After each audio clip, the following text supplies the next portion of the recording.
So let's go through whether or not belt systems are something worth having. The way I'm going to approach this is by playing devil's advocate to myself and bringing up some of the common reasons, complaints that I hear for why belts are not worth having. Reason number one is that a belt doesn't mean anything about how good you are, that your ability should speak for itself, your performance should speak for itself. A great example of this I'm going to use, it comes from Chael Sonnen, ex-UFC fighter. If you're a fan, you'll know him as Uncle Chael. And Chael speaks very openly about his time with Team Quest. Team Quest was his gym, as in his training gym with Randy Couture, one of the greats, pioneers for the UFC. And he talks about the original name for Team Quest, which was Performance Quest. Terrible name. But the reason for that name, very similar to what I was talking about warrior martial arts in terms of having it part of the mantra of what you stand for. Team Performance Quest didn't have any belt system, although they practiced jiu-jitsu and kickboxing and all these things where there might be a belt system present. Their focus was on performance. Your rank, your ability was reflected in how well you did in competition. Everything they did was focused towards making you a UFC or whatever, Bellator world champion. If you got the belt, that was your belt. Yeah, the gold belt, the 12-pound gold belt. Not a black belt, not a brown belt, not a blue belt. Great way of doing it. No complaints. What it doesn't account for is the full-time mums, is the kid at school, is the guy who works 6 days a week and gets to exercise or feels like he can fit in exercise 3 times a week. What about these guys? Because they're not going to become UFC champions. Some of them, a lot of them, actually have no interest in fighting whatsoever, but they're still interested in martial arts. They still want to learn how to kick and punch. They still want to learn the technique. They enjoy the idea of it. What can they have to gauge their progress against? And this is where I think a belt system has a lot of validity. It provides a sense of progression. It gives you something to work on. It gives you something to work towards. A belt system allows you to structure your training and effectively have smart goals. Intelligent, smart goals. You're one of these mums, full-time mum. You've tried going to the gym, as in the regular weightlifting treadmill gym, and you found it uninteresting. You got bored after a few months. The reason people struggle with staying committed to the gym is they find it difficult to engage with the why because it's too vague. I want to be in better shape. I want to lose weight. I want to gain muscle. This is very difficult. You need to be very clear. And the way you do that is you do SMART goals. Yeah, and if you haven't done this, go type in what a SMART goal is. I'm not going to get into it. But the basic principle is the goal needs to have certain criteria to then be something that you're actually going to achieve.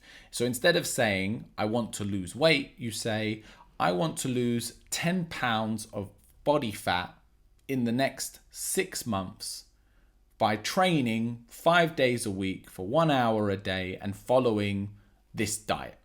You see the difference between I'm trying to lose weight and what I just said? Now, going to a martial arts school that has a grading system tailors that into the training by saying, let's go for an example. I want to get my yellow belt. The grading is in 3 months. So now you have a time period. This is the syllabus that I need to learn. So now you've got a specific list of things, a criteria for what you need to have ready within that time period. This is how often I can train. These are the classes that I will be attending. I need to be regularly committed to these classes to ensure I have enough time to absorb this syllabus and be prepared for the date that is set at the end of the 3 months to take my grading. Now, for those of you that fight, that's replaced with, there's a fight in 3 months. This is the person I'm fighting. I've got this amount of time to prepare. They're kicking dominant, so I need to prepare for that in particular in this situation. Let's go. But this lady doesn't want to fight. She's not interested. But she's now still got something she can work towards, rather than just coming to the gym and just training. Nothing wrong with it for a lot of people. It's just training is enough. They come, they train and do whatever the coach says and they walk out of the room happy, great. But for some people, having that goal really helps structure it. We see this the most with the kids. Kids need these constant little goals. It's why you see martial arts schools do stripe tape. And it's this stupid electric tape that we just wrap around their belts. And you're like, what does that mean? I got stripe tape at home. I'll go put some tape on the belt. Doesn't mean anything. It does mean something. The meaning is carried over to what we put on it. Yeah, a belt is a belt. A uniform is a uniform. Gold is a metal. We provide meaning to things. We provide value to things. So what that stripe represents is progress. And it's a recognition of your progress. It's congratulations. You learned this. Here's a stripe. You're one step closer to your bigger goal, the next belt. In that sense, I think belts are really useful. You fall in a trap. The trap occurs where people get a black belt and the journey comes to the end. They get the black belt and they're like, well, completed it. Yeah, martial arts complete. As we know, the majority of your learning actually happens after your black belt. That's where you gained a baseline of knowledge. You've got the fundamental understanding of what the martial art is. And now it's common, like you're doing a dissertation beyond that, your PhD, where you now need to put your own spin on it. Provide your piece, the way you give back. A lot of the, Dan gradings, you'll see people with the gold stripes on their belts. That's not necessarily, and it's not, about learning more, or they did more black belt gradings. It's actually more about what have you done for the sport? What have you given back? Dan gradings get awarded because you've run tournaments, because you've taught 500 students. They get given because you are now part of that teaching and growing process of the martial art. And it's a recognition of your achievements and your contribution to your martial art. Let's move on. The other big argument for why belts are no good is that it's a cash grab. That martial arts schools use belt systems as a way of injecting payment into the club. It's very true. It's very, very true. But so is anything that's going to provide monetary value. You're actually talking more about people than you are martial arts here. It's called greed. I run a martial arts school. It's my main source of income. I do it partly down with the intention of making a profit. The same way a musician, although they love what they do, they go and play the gigs, play the weddings, play the bars to get paid. Profit, not just cover their costs, but to profit so they can feed their family, pay their bills, live their life. It's fair, isn't it? A photographer enjoys photography, but they go to weddings and take photos of other people's happy day with the intention of being paid for their time. Now, martial art instructors, we run classes, you pay to come to our classes. If we run gradings, which are a separate event, normally on a weekend, where we get people in, additional hands, you rent the space, use the space, whatever, present the belts, present the certificates, there's going to be a charge to cover the cost of running that. And I don't think we as a community should have to apologize for making a little profit on it. Now, of course, this is where it gets hazy because the amount of profit you choose to make is personal to you. There are people out there who are greedy. Huge markup, very expensive gradings. I'm talking hundreds and hundreds of pounds. Very regular gradings, as in every month you're getting a new belt. And for some reason, there's 25 belts. Now you're being greedy.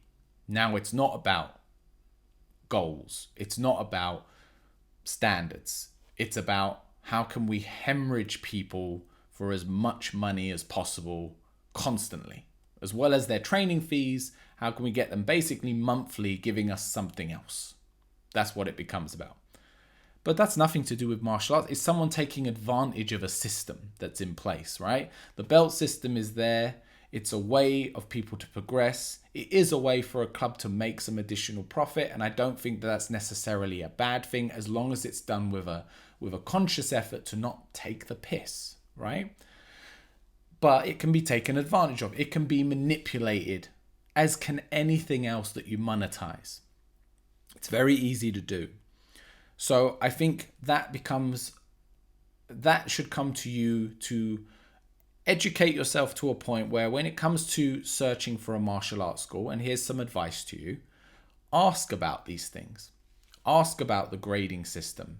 How many belts are there? How often are the gradings? Is it compulsory? My students don't need to grade. None of them. They don't need to do it. My adults don't need to wear their belts during class. They can just train and just come and enjoy my classes. And if that's what you want, perfect. But there's the option to grade if you want something to work towards and you have no interest in the competitive side of the sport. Do I think that a black belt who doesn't compete versus a black belt who does compete are the same? No. You'll see that all the time. BJJ refer to this as competition black belts. And it's like you get two black belts, both have gone through the same school, both have got their black belt at around the same time, but this guy, this gal competes. Gonna whoop this one's butt. And it comes back to that conversation we had earlier about the video about kata. It's application and pressure testing. They've learnt the same stuff, but this guy, this girl has put it under pressure, put it in a condition where it can be tested, be pushed, be refined, and be developed to a point where it's far more effective. Not all black belts are the same. The problem is that people think that black belt is this blanket term for a master at martial arts, that now suddenly you're invulnerable, you can't be beat, don't mess with him, he's a black belt. You don't know what that means anymore. I mean, you never really have, but it doesn't. The black belt on its own is a great achievement. You should be very proud because it means that you've committed a huge amount of your time and energy in order to achieve it. At least it should. Again, some schools will take advantage. Black belts at 9 years old, yeah? You're not a black belt. You're just a shill. You've just paid out a ton of money to get given a belt. The value of that belt does not carry over. It's not gold. It's not silver. It's not bronze. You've got, I don't know what a cheap metal is, but you got cheap metal. It's copper in comparison to gold. The value is diminished. I've thrown myself off my trail of thought. I think that means I've said all I need to say. I think you get the idea. I think belt systems have a place. I don't think they're necessary. Let's make that clear. Let's go back to that. Boxing doesn't have one. Wrestling doesn't have one. Muay Thai doesn't have one. And there's nothing wrong with that. I would just go as far as saying it doesn't mean that because other martial arts do have them, that they lack value. I think the reason we see them lacking value or being underappreciated or less appreciated is, take the UFC, which is, I always refer to the UFC because it's the largest martial art organization in the world in the sense that it's got the most eyes on it. Yeah, people who enjoy Taekwondo are probably more people than enjoy the UFC in terms of participation, right? There's more people training Taekwondo in the world than training MMA, I would argue. I'm pretty sure on that one. Same for karate.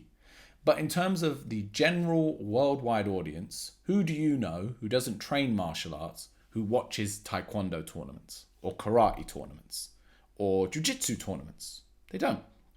But I bet you they'll watch Conor McGregor on the UFC. So it gets the eyes of the average person. And when they see that, what they will generally see is Muay Thai practitioners, which is widely adopted as the main style of striking to adopt for MMA because it's the closest in the sense of what's permitted. Elbows, knees, Clinching, it relates well to the rule set. Wrestling, which allows you to dictate whether the fight take place on the feet or on the floor, which is a huge part, because if you're fighting someone who's very good at striking, but you have wrestling, you can put them on the floor and nullify it. If you're fighting someone who's very good at jiu-jitsu, aka submission fighting, you can use your wrestling to stop them taking it to the floor and force them into a striking battle that maybe they're more uncomfortable with. And what we spoke about earlier with no-gi jiu-jitsu, which doesn't follow the same belt progression often as gi jiu-jitsu. It does sometimes, but not always. You see these three sports and they're widely represented, and you say, well, surely if these are the most effective ones, then that shows that belt systems are no use, no good. But again, I go back to my point of the mum. Not everyone is training to become a UFC fighter. If you want to become the most effective fighter, fine. We can argue then that MMA with a focus on Muay Thai, wrestling, and no-gi jiu-jitsu is the best route to do that, including in things like being able to defend yourself as best as possible. But I spoke last week about the one time I had to defend myself, and I defended myself with what at the time was a bit of bullshido, but it was just what I was taught. Luckily, the guy knew even less than I did, and I managed to pull it off. So it's just not as black and white as everyone likes to say. This is good, this is bad. There's a lot more color to it. Get it? Belts, color. That's my 2 cents on it, guys. That's my opinion on it. I think belt systems are fine. I think they can be taken advantage of. I don't think you need to grade. I don't think people should put too much emphasis on it or make it too much of a big deal. The last thing I'll say on it is, especially take, for example, my club's black belt grading. It's a 2-day weekend course, and we try to crush you.